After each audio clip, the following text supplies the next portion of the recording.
मुजफ्फरपुर में 10 मार्च को एक मझौलिया स्थित एक शादी समारोह से लौट रही महिला के साथ जमालबाद के पास अपाचे बाइक सवार 3 अपराध कर्मियों ने पर्स छिनतई की घटना को अंजाम दिया। महिला द्वारा अय्यापुर में रमन दिए गए आवेदन में बताया गया कि उनसे पर्स छीना गया।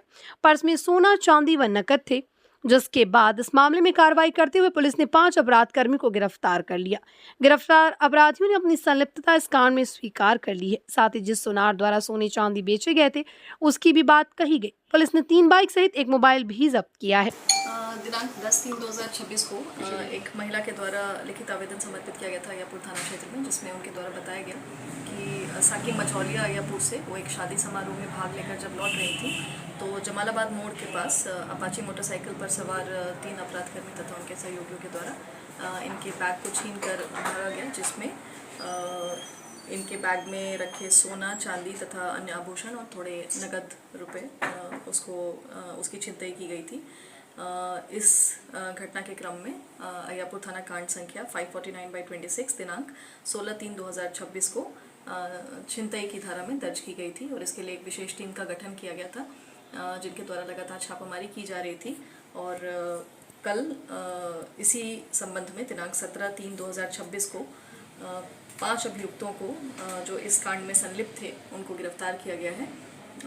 गिरफ्तार अभियुक्तों के नाम मोहम्मद इकबाल पेशर स्वर्गीय कुर्बान अली साकिम बेला पचगचिया थाना अय्यापुर, दूसरे का नाम मोहम्मद आबिद पेशर स्वर्गीय मोहम्मद आलम साकिम झपा मझौलिया अय्यापुर, मोहम्मद मुन्ना पेशर स्वर्गीय कुर्बान अली साकिम बेला पचगचिया अय्यापुर तथा मोहम्मद सोनू साकिम राधू मझौलिया थाना बोछा जिला मुजफ्फरपुर।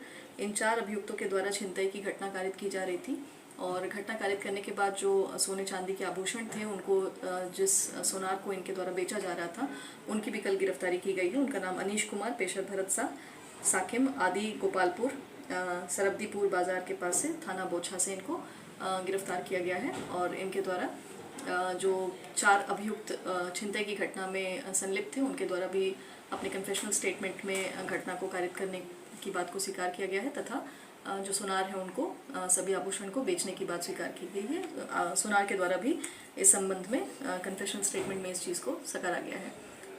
इसके बाद उनकी निशानदेही पर फर्दर छापामारी करते हुए एक लाल रंग की अपाची मोटरसाइकिल जो कि घटना में प्रयोग की गई थी, एक काले रंग की अपाची मोटरसाइकिल, एक सफ़ेद रंग की हुंडई कंपनी की कार, उसके साथ एक वीवो कंपनी का टच स्क्रीन मोबाइल फ़ोन, इन सभी को जब्त किया गया है।